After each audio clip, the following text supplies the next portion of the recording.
Alexander Solzhenitsyn said that to destroy a people, you must first sever their roots. And I think this is what we've observed in Western countries over the past few decades. In universities, we've seen left wing activists masquerading as academics, polluting the minds of young people with notions about how their nation's history was filled with systemic racism and sexism. They've sought to promote the idea that white people should have a collective shame or guilt for the past sins of their ancestors. Globalism and multiculturalism have sought to marginalize the identities and cultures of European peoples.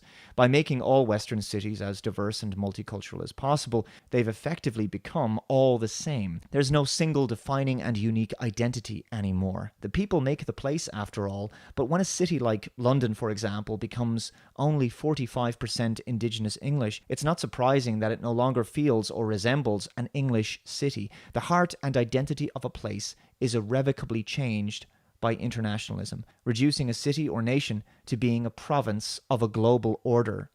We've recently witnessed the tearing down of statues in London and in America. The removal of monuments to a people's past disconnects them from their heritage. The vilifying of their historical figures further deracinates the people and dislocates them from a sense of belonging to their homeland. Just like an ethnic group's shared history, a people's culture is the story they tell themselves about themselves. So to rewrite it, to undermine it, devalue it, and outright expunge a culture and history is to make the people malleable and modifiable, to rob them of their values. This demoralization process makes it easier to bring about social and political and cultural change, i.e., revolution. This has always been a tactic of communist revolutionaries. It's important to say that I'm not even certain that our own political leaders are fully aware of how this process works or what it is that they're actually enabling.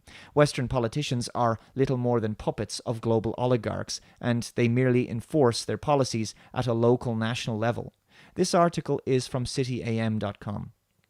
Sadiq Khan orders review of London's statues and street names. Wow, the first thing that came into my mind there was Constantinople. London Mayor Sadiq Khan has ordered a review of the capital's statues and street names after the toppling of the statue of an English slave trader by anti-racism protesters triggered a debate about the demons of Britain's imperial past. A statue of Edward Colston, who made a fortune in the 17th century from trading West African slaves, was torn down and thrown into Bristol Harbour on Saturday by a group of demonstrators taking part in a wave of protests following the death of George Floyd in the United States. All nations and all peoples have aspects of their history that they're not proud of, but this is an over-focusing on only negative aspects of Western people's pasts. History is history, and denying it is to deny reality. If the British people wish to have an open dialogue about what their street names should be and which statues they would like to keep, well, that's fine. Let them have that discourse. But it's clear these changes are being brought about because of the intimidation of an angry, violent, baying mob. Why would anyone acquiesce to that? Khan said a commission would review statues, plaques, and street names which largely reflect the rapid expansion of London's wealth and power at the height of Britain's empire in the reign of Queen Victoria. Our capital's diversity is our greatest strength. Oh, come on. Again with the diversity is our strength thing? Diversity destroys homogeneity, weakens social trust, and creates fragmentation, ethnic enclaves, and segregation. It's the exact opposite of strength. He says, yet our statues, road names, and public spaces reflect a bygone era, Khan said. It's a bygone era, Khan. It's the past. It's history, and it's fact. He said some statues would be removed. So these statues reflect the past, which is to say reality, and it is the past of the British people. It is therefore theirs. It belongs to them. If people don't like that history, they should perhaps go and live somewhere else. So let's talk about the Trojan horse element of totalitarianism. Now, as you know, I've previously spoken about the Sustainable Development Goals of the UN, Agenda 2030, as part of Agenda 21, and it's all very utopian. But what have we witnessed this year? Well, the rule of law has broken down. Police now take their orders from governments and not the constitutions written to protect the people. That's the definition of a police state. All of this wonderful, shiny, happy peace on earth talk, all of this prosperity we're supposed to be having. This is the kind of rhetoric that precedes tyranny. Totalitarianism never introduces itself with a strong show of physical force in the beginning because people would rebel against that tyranny. It would fail. So there's always a Trojan horse strategy at work. The populace are won over by marketing, so propaganda and talk of nice things like equality and justice and environmentalism and clean energy and prosperity, an end to diseases and an end to crime and poverty. Who would be against this wonderful new world? It's funny though, the process by which this utopia is always achieved seems to be the loss of individual rights and freedoms. Think about it. Whether you agree with me or not, whether you agree with what I've been talking about when it comes to this crisis for the last number of months, one thing you cannot deny is that we're now living in a time where if an expert talking head in the media makes a suggestion using some data model and a graph, that person can then pressure the government with the aid of the media to implement a new social policy. The populace are complying with what their governments tell them to do. They are in lockstep. There's a spell that's been cast, and the masses can't see this. The government cites some expert who says people need to lock down, stay at home, flatten the curve, and the populace just listen and believe without question. They don't think for themselves or demand conclusive proof that the data is sound and accurate, and that the lockdown, destruction of the economy, and the livelihoods of millions of people across the world is justified. They never ask these questions. Is it justified or not? Is it worth doing all of these things in the long run? Will the health of more people be affected under lockdown than if we don't lock down? Right? So people don't question whether the social distancing is even effective or necessary. They just kind of feel that it probably is, right? They simply do what they're told. This then sets a precedent for other things. The mandatory wearing of face masks on public transport or in shops or supermarkets. And then eventually it will be mandatory vaccines because again, if governments and media talking heads and experts, if they say this is what people have to do, it seems that people then go and do it. That's what we are witnessing under this crisis. Now, in the UK, face coverings are now mandatory on public transport. What is this? Headscarves in Iran? There's been talk of them becoming mandatory just to leave your house. This article is from the Metro. Making people wear face masks whenever they leave their home will curb second wave. Okay, we're supposed to just believe that.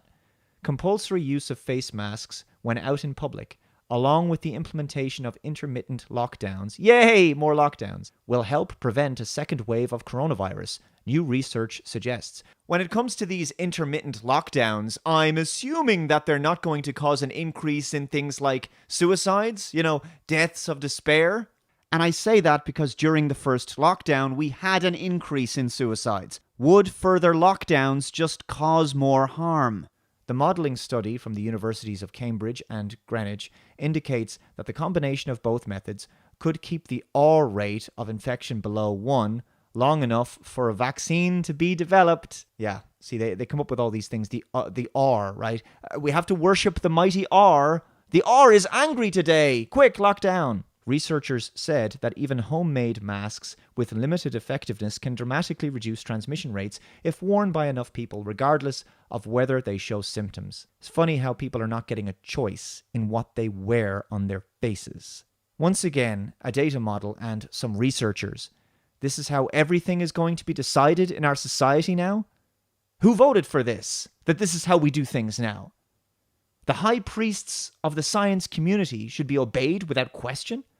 This is all designed to make people no longer trust their own intuition, their own common sense and rational thought process, to stop thinking for themselves. That's what this is about.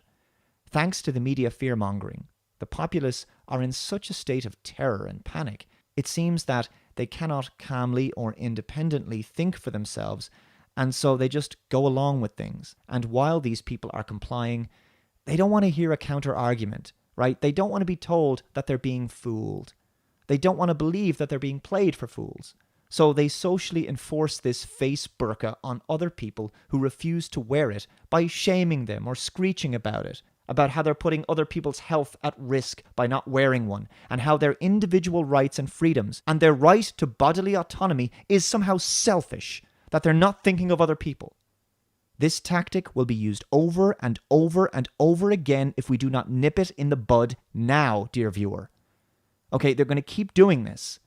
Eventually it's, how dare you not take the vaccine? You're putting other people's lives at risk. That's the way it's going to go. Where is your digital immunity certificate? All right? Show us that you've been vaccinated. That's where it's going to go after this. Ultimately, the only thing that's at work here is groupthink. The absolute trust and blind faith in institutions. Because in a world where transcendent spirituality is in short supply, human beings will find anything to put their trust in. So-called expert talking heads, the media, government officials. People want to put their trust in something. They ultimately want to believe. And you've probably noticed that when you challenge these people on their belief, they become agitated, stressed, confused, and angry. This is because you are challenging an article of their faith, something they are deeply, emotionally wedded to.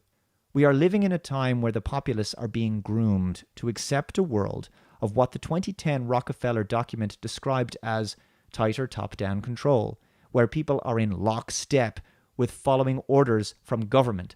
And what have we been witnessing for the past number of months now? Stand on the circle, follow the one-way system, follow the arrow, wear your mask, sanitize your hands. So let's have a look now at what Primark is doing in its shops in the UK. We have a number of extensive measures that we've put into place, and the first thing our customers will experience is the decals that they will see on the floor leading them to the clear entrance that we have defined. Notice once again the happy upbeat music to effectively normalize the absolute absurd. There will be a greeter who will then count the customers into our stores. We will have a limited number of customers in our stores. Yes, that's the reason that your stores will not likely remain open for very long. Just like with the ridiculous social distancing rules for pubs, these policies will ultimately make such businesses unworkable and unpleasant for people to be in. And because these businesses will begin to attract a lot less footfall, they simply won't be able to generate the kind of profits that they once did. So people can't just casually enter stores like they used to do. They'll have to queue for ages and follow all these rules like it's airport security or something. This is not conducive to casual, relaxed, fun retail shopping. People won't enjoy this. They will be asked to sanitize their hands, and there are hand sanitizing contactless stations at the front of our store. Will they be asked or will it be mandatory? Because hand sanitizing is already mandatory in many shops as it is. They will have the opportunity to take a basket for their shopping, which will have been freshly sanitized and will be sanitized in between each customer use. This is insanity. This is mass hysteria. This is how you create hypochondriacs and people with germophobia and obsessive compulsive disorder. So as our customers walk through the store, they will see the safety messages both on our light boxes and on the fixtures. The new abnormal. Constant reminders of do's and don'ts. Unending nagging and reminders to follow rules as the new regime is enforced upon the sheep. Enhanced cleaning is being managed throughout the store, but with a particular focus on touch points. So the escalator handrails, the lift call button, and our till point areas. They will be able to use the escalators as normal, again adhering to social distancing. And in our lifts, we are inviting just 2 customers to use our lifts. And again, they are clearly marked in terms of where those customers should stand. This is the kind of treatment I'd expect inmates in prisons would have to adhere to. So at this time, the fitting rooms will be closed, and we are asking that customers don't try product on. But we will continue with our returns policy, 28-day return policy, and we have introduced a new contactless returns process. So let me get this straight. You can't try on the clothes in the store. Yeah, that's great news. So you have to buy the clothes and then try them on at home. And if you don't like them, you bring them back to the store and return them with this new contactless returns policy. So the customer will be the only person who handles that return product, and they will be asked to leave it on a rail, and that product will then be removed from the shop floor and held until we can return it to the sales floor. Look, this is so insane. And I cannot understand how businesses aren't getting this, okay? No one is going to enjoy this shopping experience. This is demoralizing, and obviously by placing limits on the number of customers in your store, it won't be long until your stores will go out of business. Just like with pubs and restaurants, the rules are coming from the government, and the government is taking its cues from the nefarious actors behind this crisis who want to bring about a new world order. Part of that new world order is that retail ends and that people spend more time in front of computers at home. These businesses and stores will go under and people will just shop online. Now, this is exactly the world the oligarchs want because it means no more cash. It's all about cashless society, and it keeps people in their homes, isolated and alone, and therefore easier to control. Right? So people aren't being social anymore because the new norm is to make all public spaces in towns and cities unpleasant places to be. Too many rules, too many signs, too much surveillance. It's all dehumanizing, and there's very little social trust. No one will be happy in this new world because it's a world of paranoia and of fear, and a world without freedom and empathy. And that's what masks do to people. They rob them of their individuality and identity. I think this is how the transhuman era begins. It starts when the populace no longer visually see themselves or each other in a natural or human way. All social interactions are controlled and mediated via social distancing in public locations. The wearing of masks plays an important role in dehumanizing our faces, preventing people from empathizing with each other because our emotions cannot be seen because our facial expressions are blocked.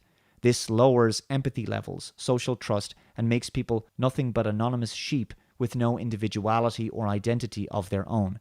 With social trust at an all-time low and germophobia and paranoia so high, isolation, loneliness, and depression rates will likely skyrocket. Mask adoption is now accelerating at an alarming rate. Humanity is under a spell, and a very insidious and disturbing social engineering experiment is now underway. Compulsory masks are a soft test for compulsory vaccines. If you no longer have bodily autonomy, my body, my choice, and you can be coerced into wearing a mask against your will, then by the same logic, on what grounds can you refuse a mandatory vaccine? If it gets to a stage where you can't get on public transport or go to a shop without first being able to prove that you've been vaccinated with your digital immunity ID or whatever. So we're at a point now where people are literally obeying everything and anything the government, health organizations, and so-called experts tell them to do. The compliance and the acceptance of propaganda messaging is shocking.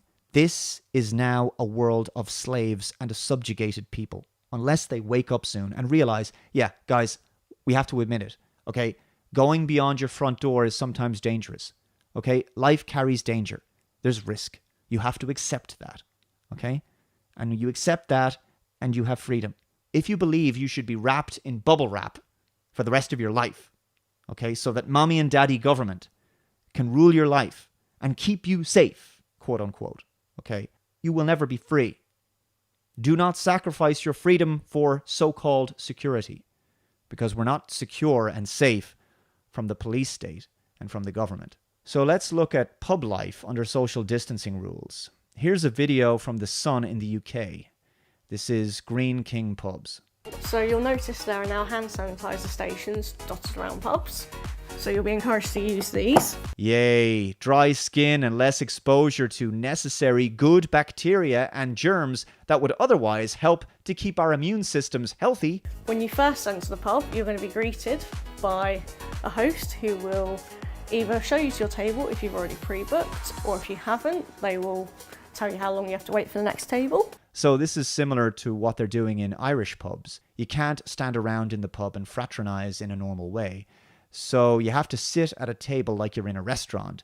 So that's absolutely useless for single people who are looking to meet new people, because if you're going to a pub with your guy friends or your girlfriends, your time spent in the pub will be very, I suppose, stringently regulated to a certain degree. So you can't just walk up to someone in the normal way. You have to sit down in a designated seat, right? It's all organized fun, which doesn't sound all that fun. With the social distancing signs and reminders nagging you everywhere, this is going to be rather lame. There are now signs dotted around the floors, which will remind you to keep a safe distance from other customers. This is unbelievable. You're in a pub. It's supposed to be a place where human beings go to be around other people in a free and uninhibited way. Now they're being told to keep their distance. How is this conducive to a relaxed, friendly, natural, fun atmosphere? Human beings cannot live like penned-in animals for the rest of their lives. And I say for the rest of their lives because there's been no timetable on the ending of these social distancing rules or on the rules regarding masks, other than until we get the vaccine. But see, that's a trap. Make people's lives as unpleasant as possible, and what will they do? They'll be desperate for any supposed solution. But let me tell you, even after the vaccine, I doubt anything is going to go back to normal. Do you think airport security went back to normal after 9/11? The epidemic is over, and yet the stringent rules are coming in hard and fast.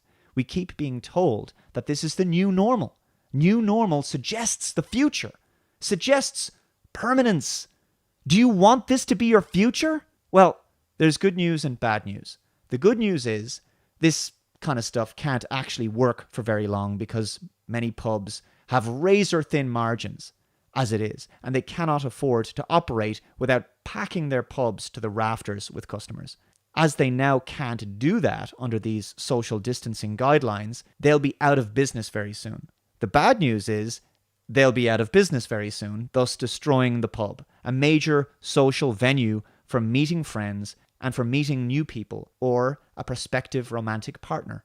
Imagine if all social venues are effectively destroyed. People are going to have to get very creative when it comes to how they meet members of the opposite sex. Right? This is a clear attempt at disrupting natural and normal human interactions, socializing, and indeed pair bonding.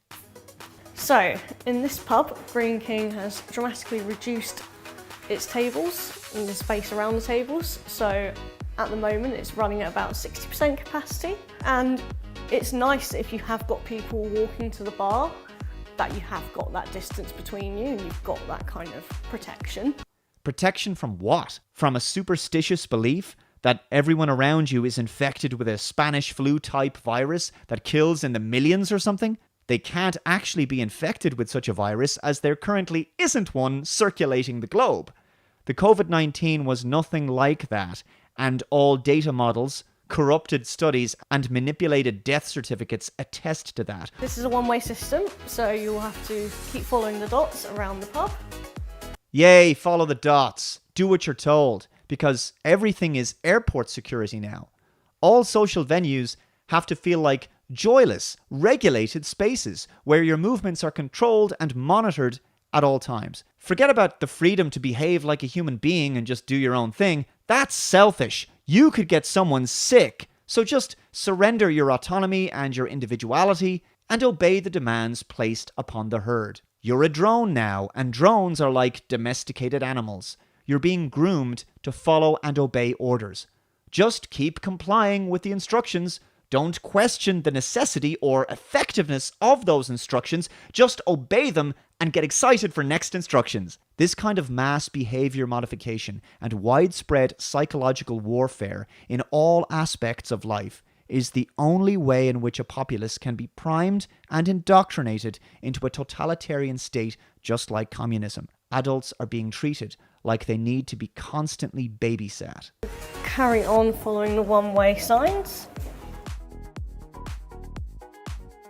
So you'll notice as well that Greene King have got friendly reminders around their pub, which tells you can order your food by the app. I don't use a smartphone. Greene King have now got these little signs here, which will basically help other customers know when another customer is using the toilets. And the great thing is you can use your elbow to change it, so you don't even need to touch it with your hands. Collective insanity. This is the only way in which I can describe this. 2020, that was the year that most people on planet Earth just lost their minds. And I gotta tell you, I feel your pain, dear viewer. I know what it's like to feel like you're the only one who can see how far off the deep end the rest of the populace has gone. So each pub will have a pub safe monitor, and this person will be responsible for making sure that social distancing rules are being adhered to. Customers will also be able to come to this person if they've got any concerns about hygiene or about social distancing. Great. So basically the pub has an official designated Karen to keep customers on high alert in case they don't follow some arrows or signs on the floor. This isn't some sterile corporate environment where some Jobsworth busybody middle management type is constantly badgering and hectoring you at work. Sit down in your seat, do your work. You're in a pub where you're supposed to be able to relax, unwind, and chill out. It's not supposed to be a high-intensity, regulated place. It seems now as if every joy and pleasure has to be extinguished in our lives. People likely won't want to be in an environment like this, and they will instead opt to drink at home, which obviously is going to lead to major problems. Increases in alcoholism, depression, loneliness, and domestic abuse. By the way, as we've seen from other countries, there's no evidence whatsoever that social distancing works or that it saves lives. Here's a shopping centre in the UK. When our visitors arrive at site, there'll be 4 triggered doors that will be operational. We will have a security presence and some customer service personnel that will be able to assist any needs of the customer. Good morning, welcome to Into Lakeside. We're going to utilise technology to track the amount of people that come backwards and forwards out of our centre. And through that information and through our heat mapping service, we'll be able to monitor where they're going once they're in the centre. Just what I've always wanted, to have my every move tracked with heat monitoring technology.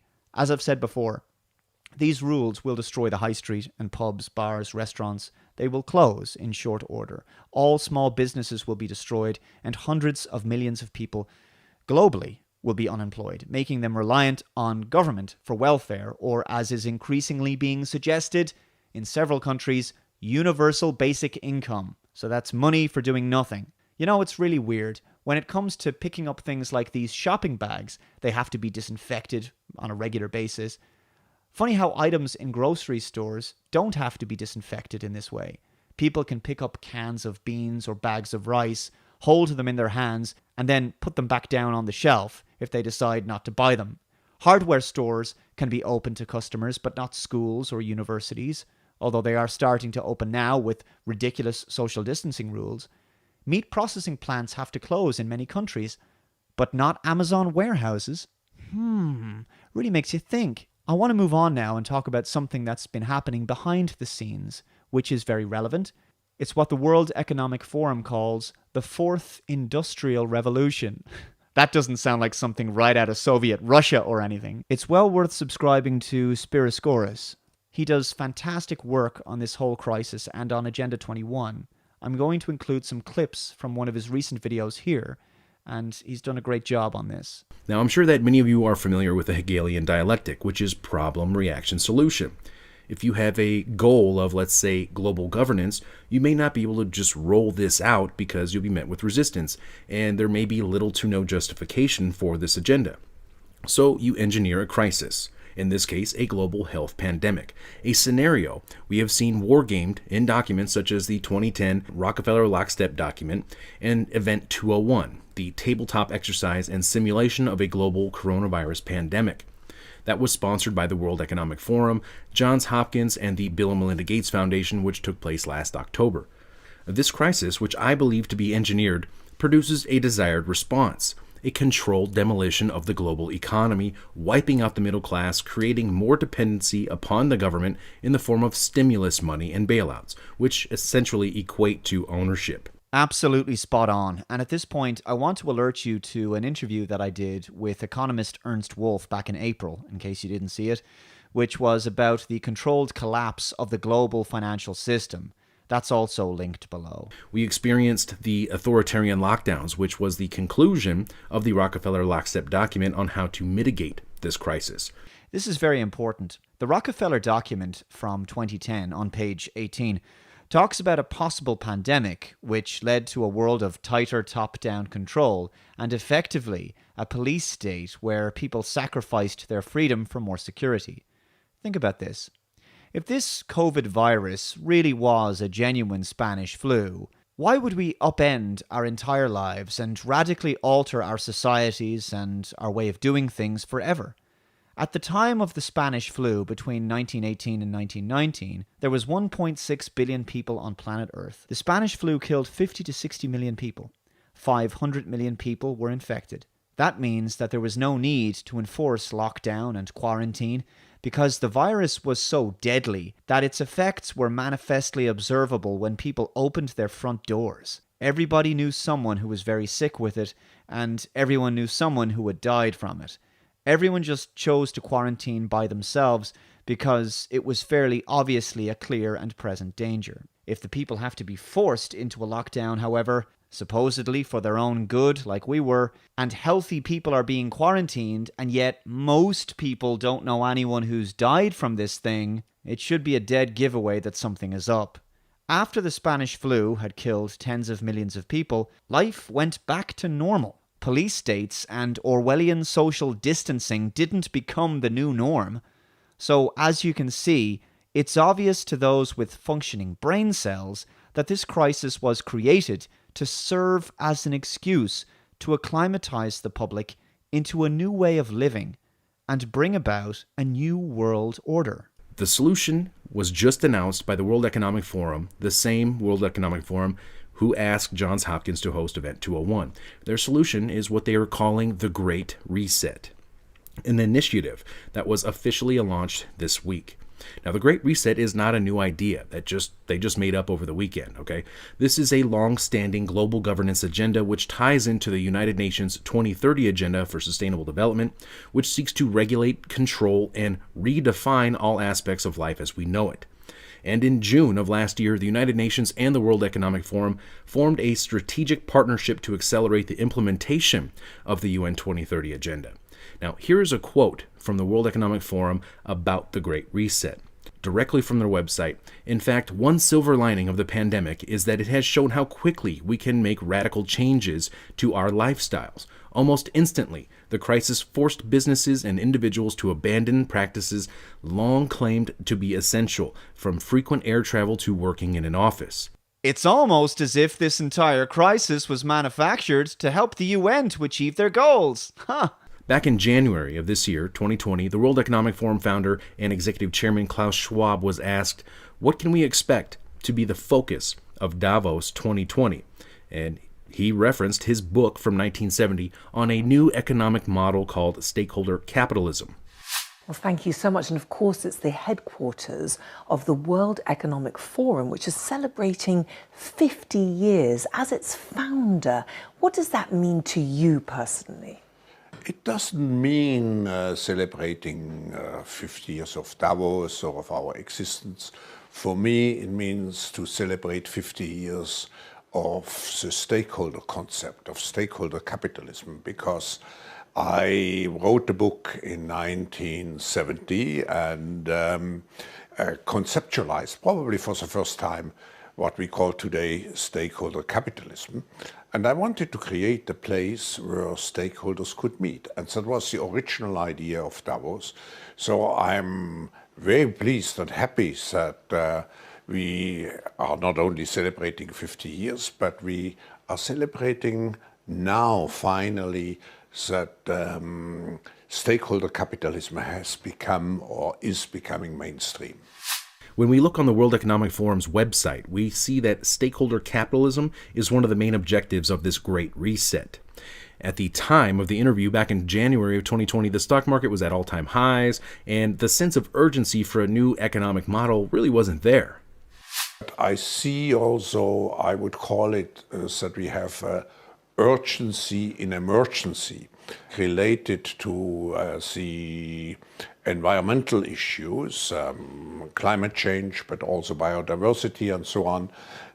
We face an emergency situation, and we have not yet really the sense of urgency to address those issues. We see it now with the fires in Australia, and of course it's relatively difficult to get such a sense of urgency if the stock markets are doing so well as we see now. Now we have economic conditions comparable to that of the Great Depression due to the fallout from the coronavirus lockdowns. And now, lo and behold, we have the justification for the Great Reset and the 50-year-old plan for the new economic system. Now, just 3 days ago, the World Economic Forum hosted a virtual summit for the Great Reset. Attendees included Klaus Schwab, the founder of the World Economic Forum, the United Nations Secretary General Guterres, Prince Charles, the head of the International Monetary Fund, and a top representative from MasterCard, among many others. And the general consensus was that we cannot afford to miss this window of opportunity to implement the Great Reset because COVID has shown our current system to be broken. The COVID-19 crisis has shown us that our old systems are not fit anymore for the 21st century. It has laid bare the fundamental lack of social cohesion, fairness, inclusion, and equality. Now is the historical moment, the time, not only to fight the real virus, but to shape the system for the need for the post-corona era. The post-corona era, comrades. The revolution is within our grasp. A world of insert nice-sounding and completely unrelated words here. According to the World Economic Forum website, the Great Reset agenda would have 3 main components. The first would steer markets towards fairer outcomes, aka wealth redistribution through taxation and regulation. The second component of the Great Reset agenda would ensure that investments advance shared goals, such as equality and sustainability, aka there will be global standards regulated by task forces to control every aspect of your life through regulation and ensure compliance to the 2030 agenda. Like I said, you can clearly see that the populace are already being groomed into a world where they simply follow orders.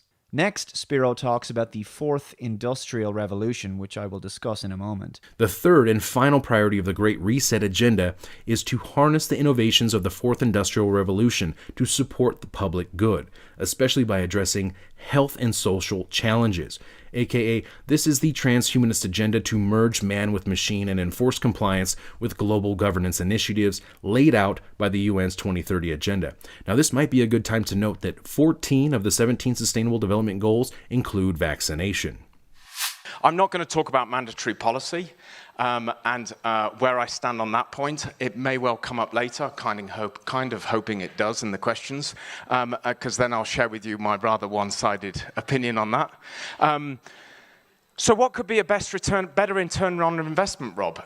What could we invest our resources in if we're not going to tackle hesitancy? If hesitancy is not to blame, how are we going to deal with this in the future? Well, I would argue that now is the time when we need a shift in perspective.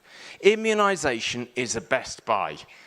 14 of 17 SDGs are addressed through immunization. And when we talk about universal health coverage, we talk about primary health care, we talk about health security. Without immunization, there's none of that. Yeah, vaccines are going to be mandatory, just like the face masks. Be sure to check out Spiro's video. His channel is also linked below. Now, on the subject of vaccines, I've previously made an exclusive BitChute video responding to the EU pledging sessions that the world leaders took part in recently, where they pledged billions to the likes of Gavi, the Vaccine Alliance, funded by Bill Gates, World Health Organization, funded by Bill Gates, CEPI, funded by, Also, halfway through this video, up pops Melinda Gates. The original video that I was responding to is called World Health Organization Global Response Pledge Conference convened by the European Union, and it's over 2 hours long, and I will leave that full video linked for you to watch in the description box below. The world's leaders made it clear that no one would be left behind, in their own words, when it came to the vaccine. Just watch the video. It's linked below. Listen to what they say and decide for yourself before you go thinking that mandatory vaccination is just a conspiracy theory. I also produced an exclusive BitChute video called The Emerging Prison Planet, in which I talk about the 4th Industrial Revolution. I'm going to include an extended excerpt from that video now. I found this video by Gulf State Analytics very interesting. As the digital, physical, and biological worlds continue fusing together against the backdrop of innovation in artificial intelligence, The world is experiencing the fourth industrial revolution. I gotta say, it doesn't sound like a revolution I'm going to enjoy all that much. Advanced wireless technologies, autonomous vehicles, 3D printing, commercial drones and fintech all serve to open new areas for creativity, innovation, efficiency and economic growth. I really don't like these autonomous vehicles. I want the freedom to drive my own car. In fact, some experts estimate that up to 80% of existing jobs will be automated by the fourth industrial revolution. By the fourth industrial revolution. She has an unusual way of finishing her sentences. Anyway, this is the problem, isn't it? What exactly happens to all of those people who are made redundant by machines? You're going to have mass unemployment, so how do they feed themselves? You see, this fourth industrial revolution sounds more and more like technology-enabled communism. This utopian notion that we'll all just have infinite amounts of resources because the machines will make all our food and clothing for us and we'll just have all this leisure time. It's never worked in the past, and I suspect it won't work in the future.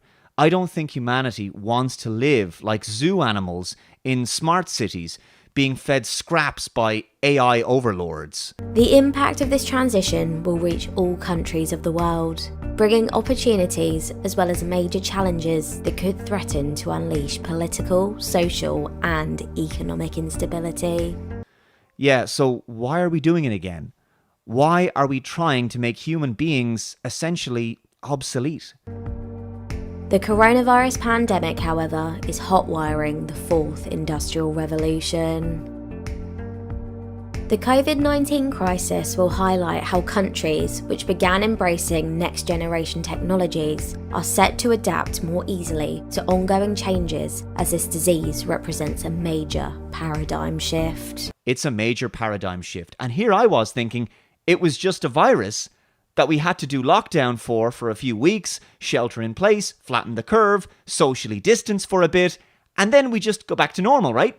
After the vaccine or something. But apparently, the whole world has to change for this virus. Human society is being catapulted into the fourth industrial revolution, and it's almost as if, well, a paranoid person might think that the virus has been some kind of excuse or a MacGuffin that is being used to usher in this new era for humanity. As the pandemic rushes the world into the future of digitization at a faster rate, the Gulf states are in a comparatively strong position to make this transition smoothly. But why do we have to make this transition at all? I mean, why is it necessary? Why does the world have to be rushed into this new digitized future? Why can't the people decide to just go back to the way things were and live their lives the way they did before? You know, it's almost like certain vested interest groups wanted to change our societies and economies, and the virus is the means by which they begin to normalize an entirely new paradigm for humanity,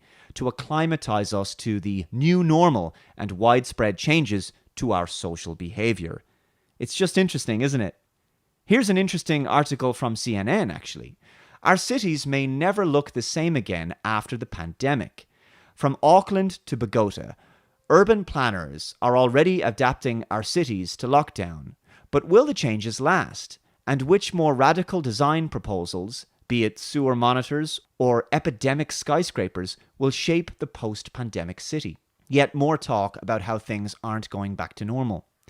For advocates of walkable, unpolluted and vehicle-free cities, the past few weeks have offered an unprecedented opportunity to test the ideas they have long lobbied for. Well, isn't it just so convenient that a global virus came along in order to help facilitate this unprecedented opportunity, given the lockdown and everything, and give such people a taste of the kind of walkable, unpolluted, and vehicle-free cities that they've long lobbied for?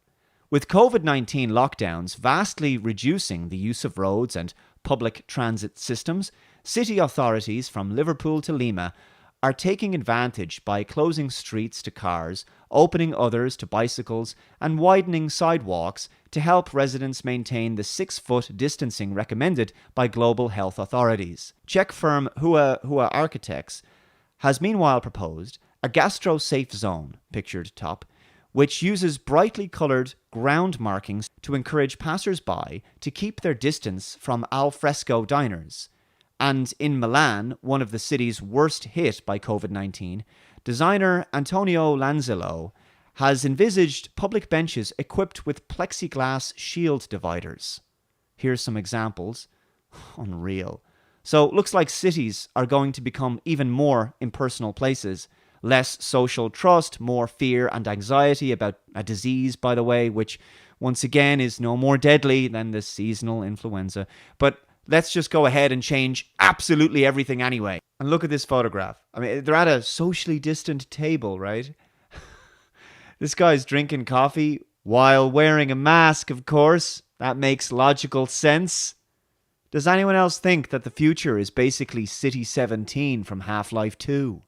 Other ideas have ranged from self-disinfecting smart elevators to door handles that can be easily operated with elbows rather than hands. It is too soon to know which, if any, may be realized, but each idea suggests that the practice of social distancing and unease over shared surfaces could continue long after the current crisis. And that has been my biggest worry in all of this. If they do, the widely publicised 6-foot distancing guidelines could redefine the layout and spacing of new public facilities, according to Northwestern University's Sarah Jensen Carr, whose forthcoming book, The Topography of Wellness, considers how urban landscapes have been transformed by epidemics like cholera, tuberculosis, and obesity. So 6 foot could be the new unit we use when we think about cities and public parks. The caption on this photo says it all. A desire to distance ourselves from others in public may continue long after the pandemic. This next clip is from Eyewitness News ABC 7 New York. Now another popular spot, Domino Park in Williamsburg, where they've taken the added measure of actually drawing circles 6 feet apart so that people who come to the park can stay within a safe zone. That being painted there on the artificial grass there in Domino Park. Would you really want to live like this? I mean, this is like a parody, but it's real life. You're going out trying to be genuinely social and amongst other people while sitting within designated social distancing circles, what are effectively dehumanizing parking spaces for human beings. These spaces are not designed to be temporary. Think of the widespread and truly disturbing changes that the social engineers have brought about in just a few weeks that have fundamentally upended our society and potentially permanently modified foundational aspects of human behavior. We're a tactile, physical, and social animal that evolved to herd together in groups, thus creating social bonds of trust while also spreading healthy bacteria, germs, and shared viruses that help to promote a healthy immune system. All of this is now gone, or potentially illegal, it seems. Here's an article from ITV.com in the UK. Take a look. First images released of social distancing markings to be used in Birmingham. Images have been released showing what one of the first pavement markings and signage schemes is to be used in the country could look like. The markings are designed to guide the public on how to follow social distancing and are to be launched on Broad Street in Birmingham.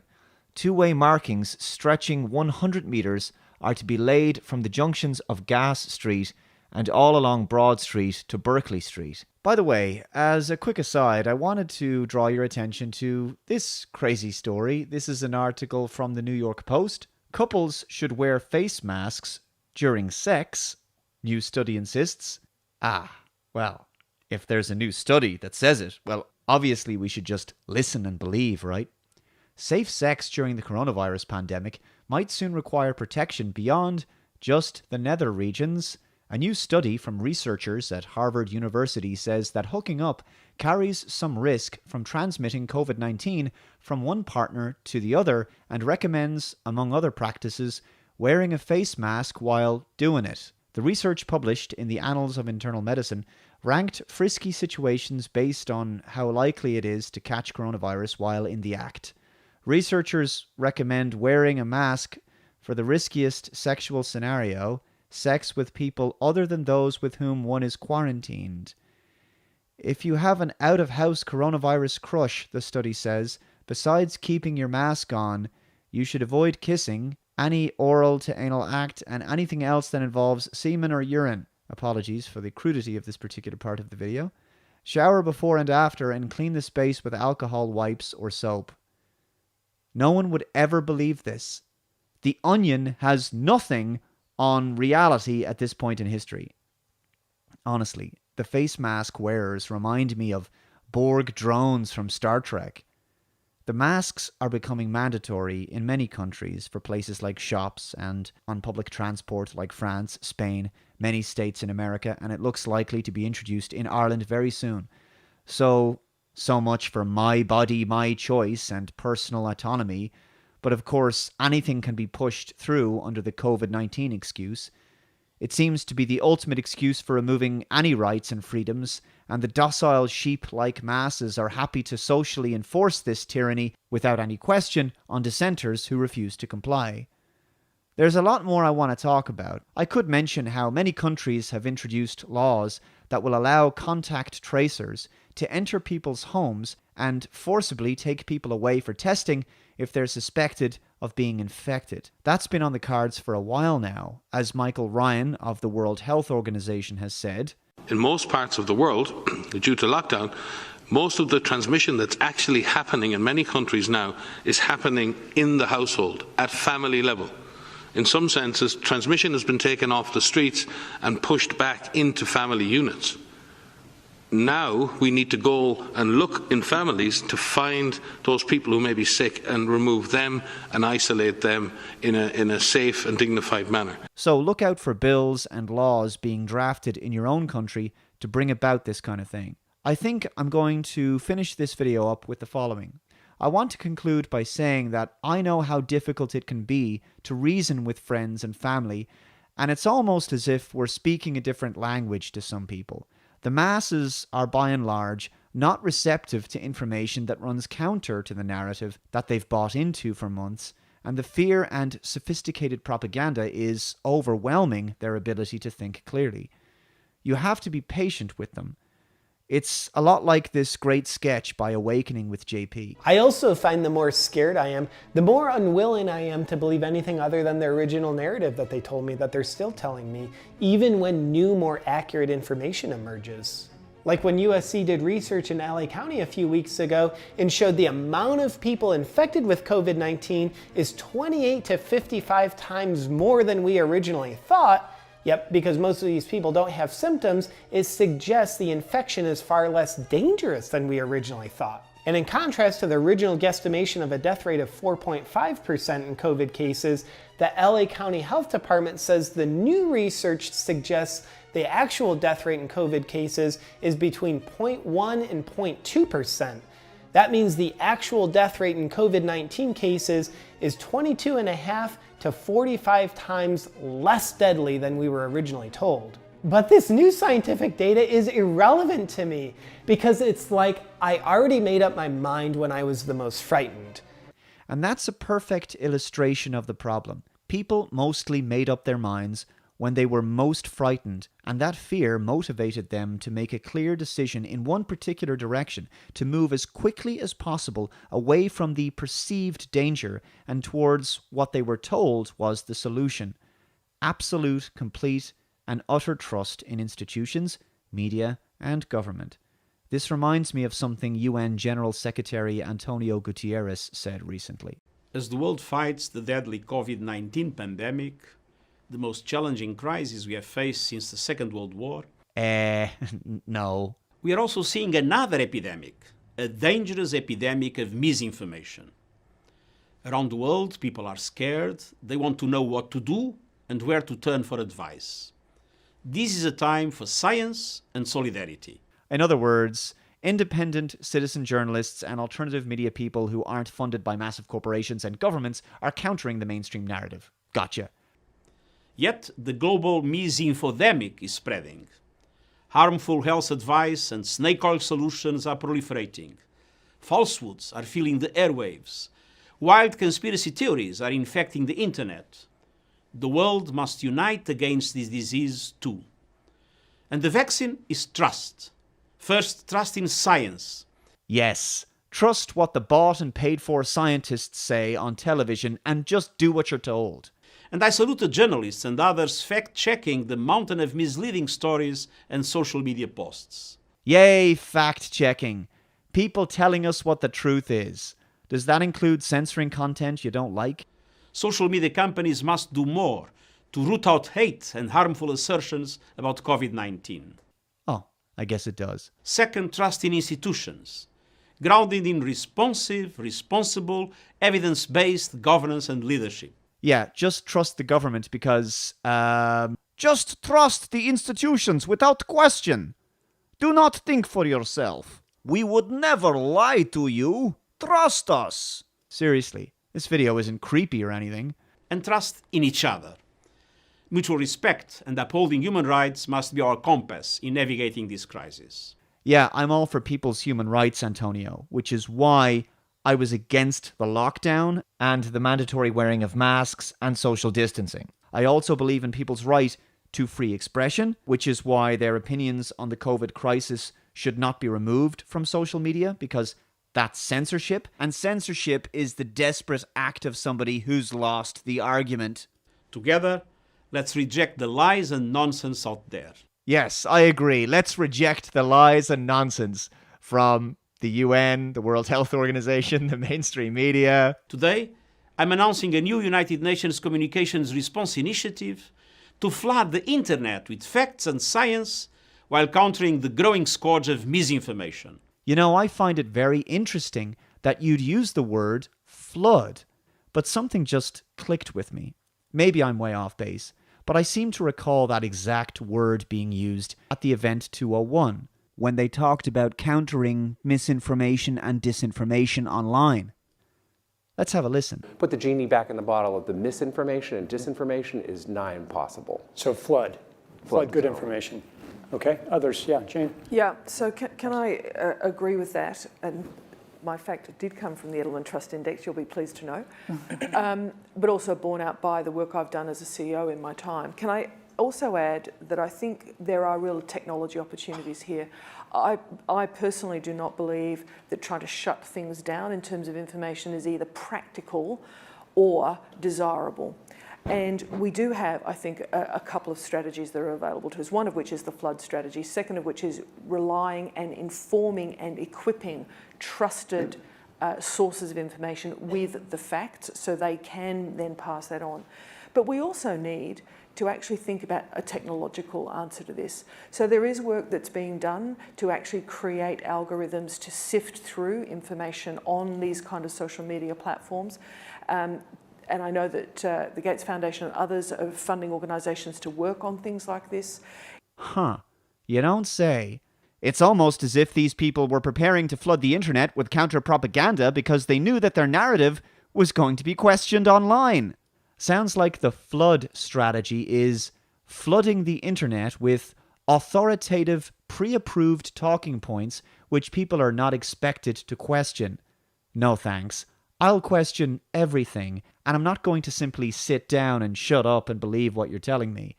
The New World Order is only made possible by people switching off their brains and believing what they're told without question. They don't want you using the grey matter in your head.